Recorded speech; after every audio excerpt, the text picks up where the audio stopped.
Today is National Signing Day, so we'll talk a little bit about how the Florida Gators did there, some Senior Bowl stuff, and we're gonna have a little bit of fun with it. And then I get to cry about Harold Perkins. Only here on Locked On Gators. Hello and welcome back to another episode of Locked On Gators, part of the Locked On Podcast Network, your team every day. Thanks for making Locked On Gators your first listen of the day. We are available daily and free wherever you listen to podcasts. Happy Wednesday if you're watching this live, or Thursday, depending on when you listen to this. I am Brandon Olson. You can find me on Twitter at WNS_Brandon. You can find all of my written work with Whole Nine Sports. That's WHOLENINE Sports. And yeah, that's about it. We're gonna get into this one. It's Florida Gators National Signing Day, and the biggest name I see you, Chris, saying you're happy with the guys we got. So am I. I mean, this is a transitional class that we thought was going to be, um, for lack of better term, absolutely atrocious. And it ended up being better than we expect. New head coach coming in, Dameon leaving. We lost some guys.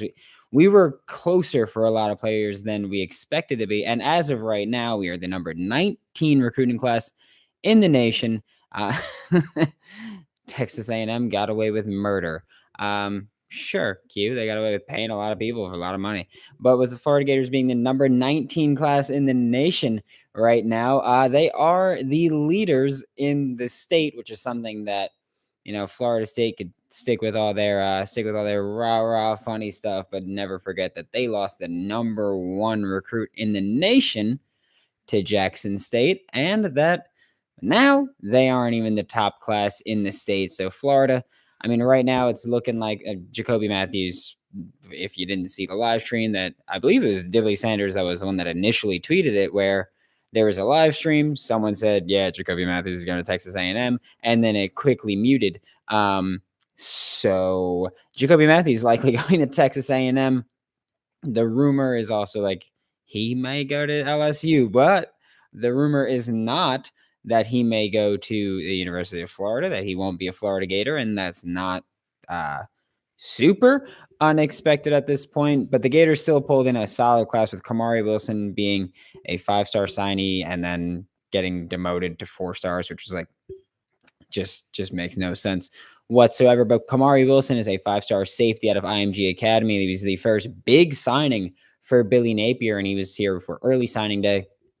Really strengthened this class and gave an early he solidified Billy Napier's status very early on by signing. And it's like, look, like Florida's not here to mess around. You got Patrick Toney and Billy Napier trying to bring in every safety they could possibly bring in. They got Kamari Wilson. They got Devin Moore. They've still got Rashad Torrance II on roster, who I think is one of the best safeties in the nation. And Trey Dean III on roster. He came back instead of going to the NFL draft, which I thought he would go, but he's coming back to Florida, and they make one of the best safety duos in college football.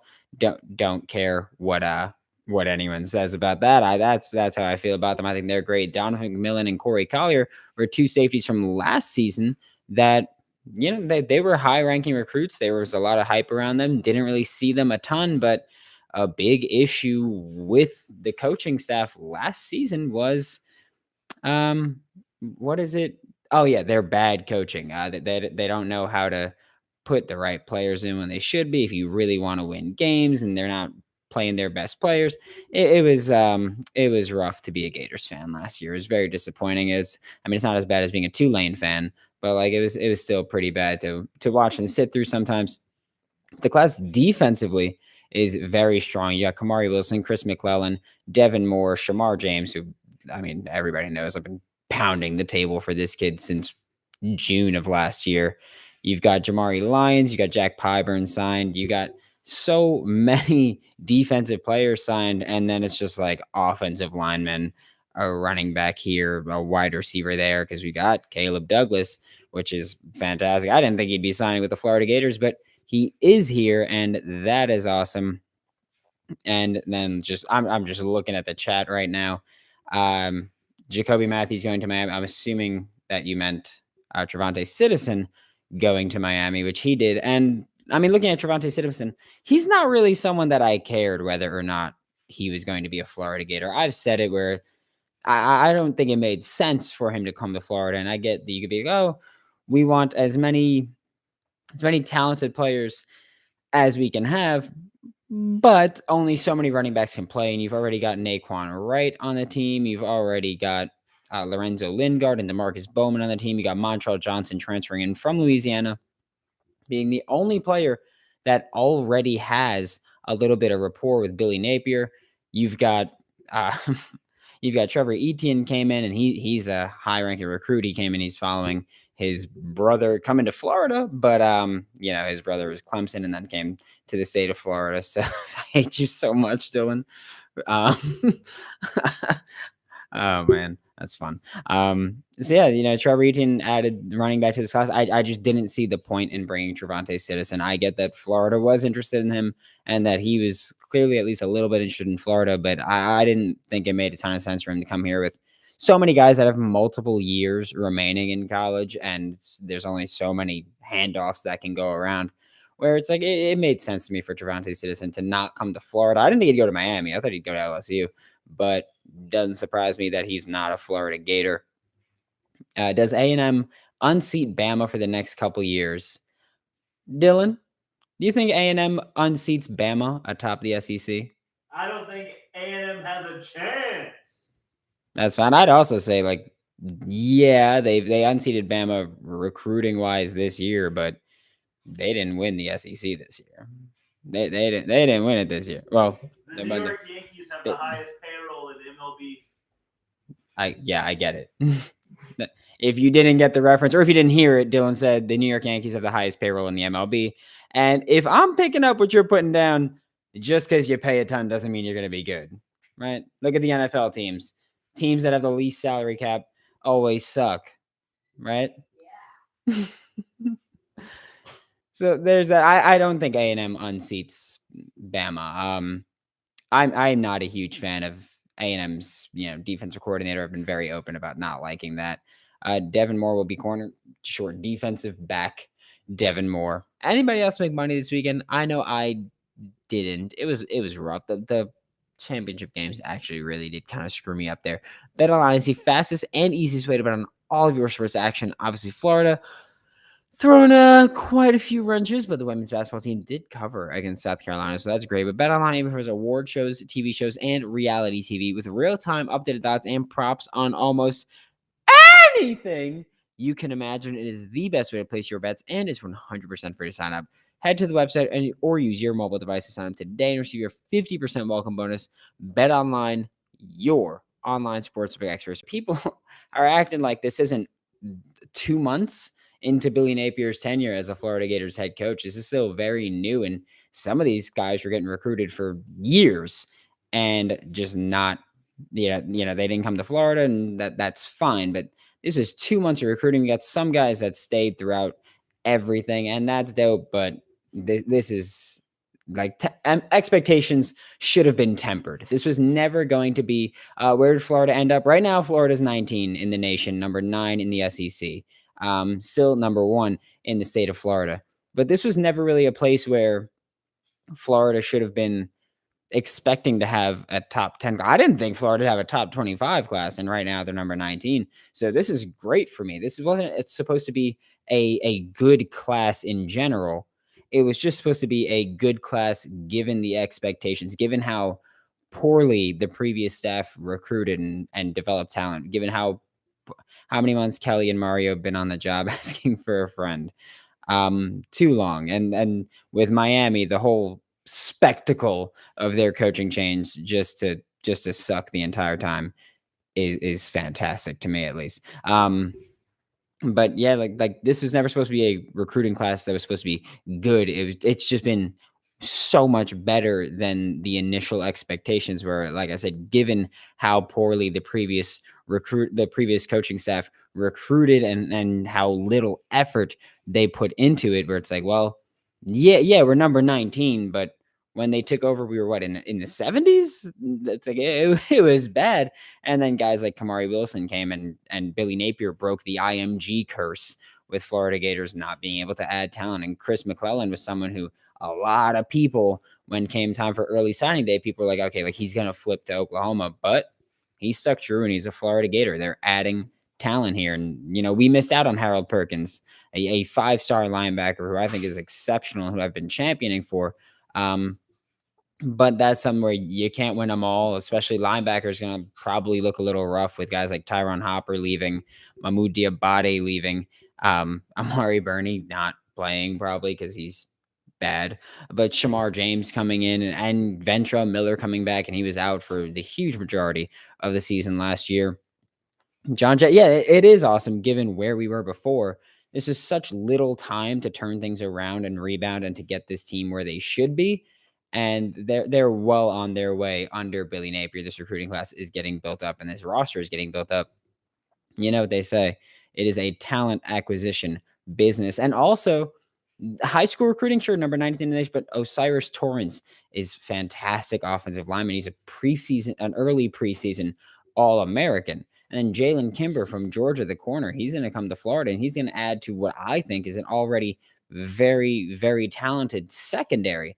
So I think it's hard to really fault this coaching staff or anything. Montrell Johnson was a superstar as a freshman running back with Louisiana. He's coming in from the system that he was great in to begin with. So he's coming in. Cameron Waits is another offensive lineman from Louisiana. This offensive line, it's going to improve. I don't know by how much because there are still multiple weak spots on it. But this is an offensive line that's going to improve, and there's clearly a focus on there. Multiple offensive line assistants or multiple offensive line focused coaches. You've got Billy Napier as the offensive play caller with Rob Sale as the offensive coordinator. And Rob Sale, of course, was the offensive line coach for the New York Giants, who have just been down bad recently. Jack Miller's the quarterback from Ohio State that came in, and there's just been so much talent added to this roster in so many positions of need where, I mean, a lot of these guys, I think, are going to play pretty early on and pretty consistently. Napier's a newer name to recruit, so I wouldn't sweat this class at all. 23 is going to be a huge class based off our room for it. And yeah, 2023, I'm expecting a very good class. I'm expecting a top 12, 10 class from Florida there. So, and yeah, Billy Napier is a newer name. He's someone who's coming from the Sun Belt to the SEC, and he's completely unproven to these guys. He's completely new name to everybody, and he, like I said, he only had 2 months to recruit these kids, so it's not like he's a first year coach that's talking to these kids the entire time. He's had 2 months to recruit the kids, so don't expect anything great during this cycle. But again, it exceeded expectations dramatically. It was wild to see, because I know that we were talking about pretty much once he got hired, we were like, yeah, he's going to build a recruiting staff. He's going to build this great staff, and he's going to recruit. And he did all that. And we were just, it's been a pleasant surprise to this point. Every year it just seems like we all say is wait till the next class. We sound like Tennessee fans saying wait till next year we will win it all. I won't say we'll win it all next year, but I will say next year do expect a much better recruiting class. Show improvement the first year as far as execution is. Exactly, John. It's just playing solid football and playing stout football. All right, there we go. Exactly, Croc. It's fine to be disappointed because we thought we'd get guys like, not Crocky, but we thought we'd get guys like Harold Perkins, and some people wanted Trevante Citizen, and then and it's like, yeah, it sucks that we didn't get them, but this is still a much better class given just the awful expectations that the team had. It's like, yeah, Dan Mullen, he did have top 15 classes with Florida. He did, but he really dropped the ball in an insane way, and he was declining pretty much every year. He got lucky with a few names that got added, but even if you look at like last year's class, there hasn't been many players that he brought in that contributed. So you could talk about the rankings all you want, but Jason Marshall started.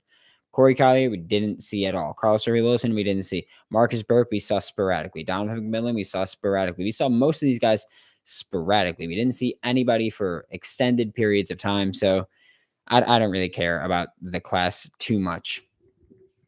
I do think we'll finish ahead of Arkansas and South Carolina. You've got Arliss Boardingham, who hasn't even announced his decision yet. He's stuck between Florida and Oregon, and he said he won't announce his decision today. So that's new.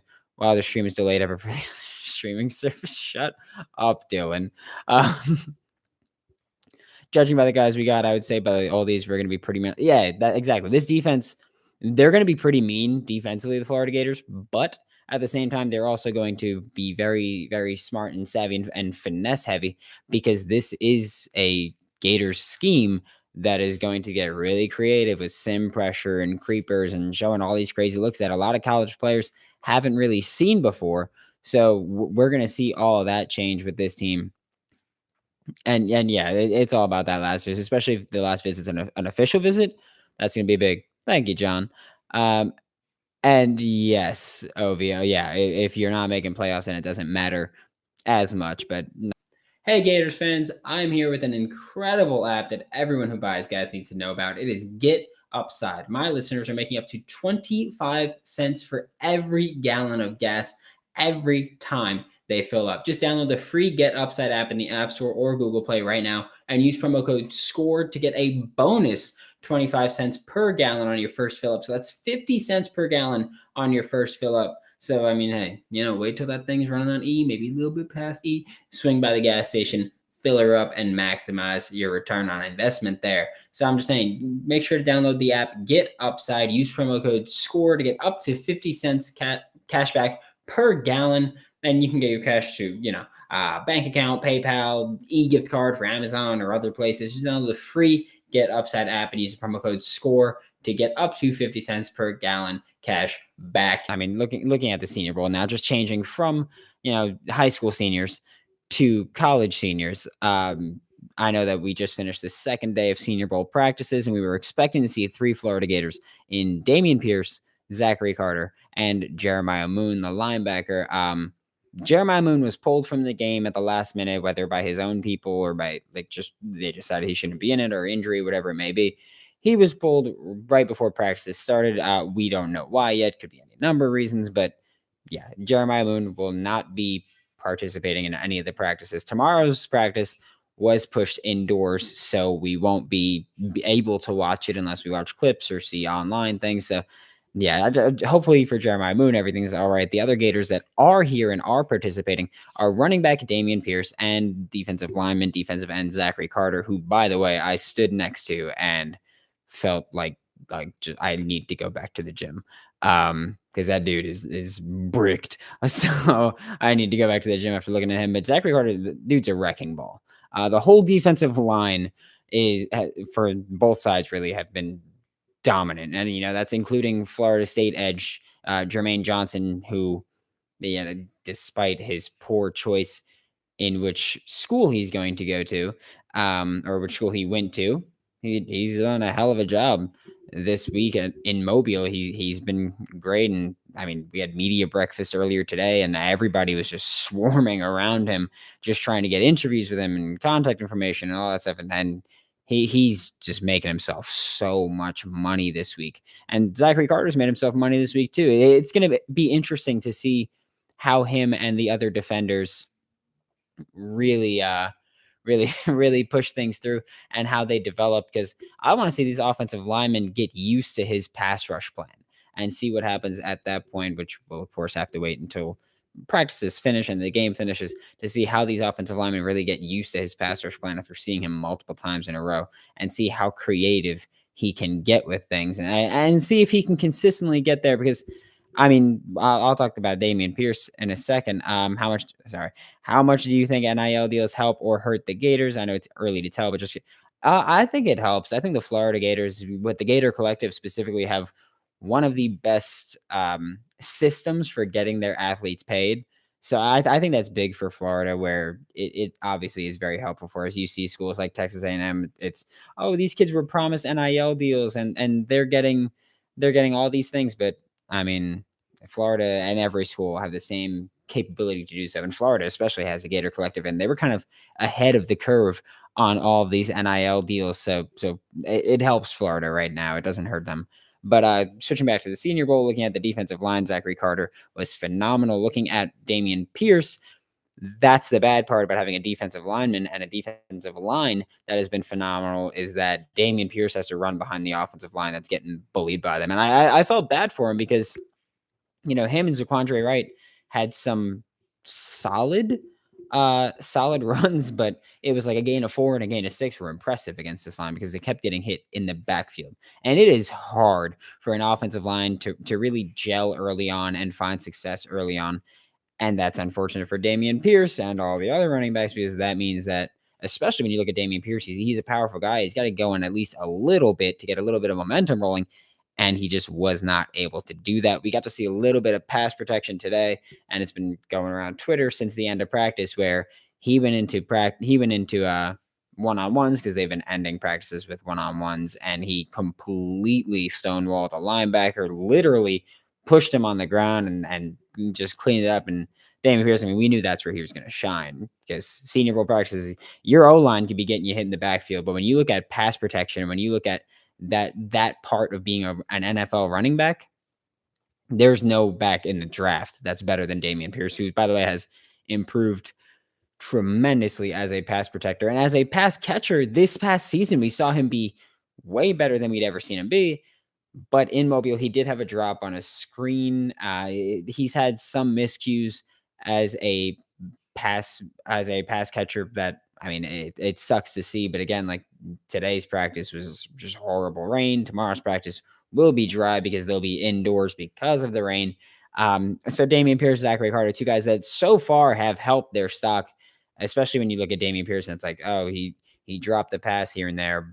But on film, we've seen him catch passes in game and find success that way. So it's nothing to worry about. He's not someone that you should be really asking to line up out wide or in the slot too much. He's going to do his thing. He's more of a powerful back than anything else. So we're going to see him find success throughout this week and throughout the whole draft process.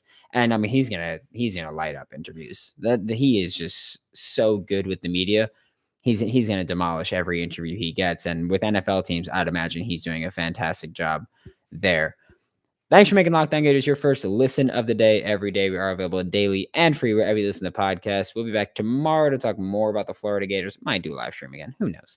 For Locked On Gators, I'm Brandon Olson. Don't forget to follow me on Twitter at WNS_Brandon. You can find all of my written work with the Whole Nine Sports. That is WHOLENINE Sports. And I will see you all tomorrow.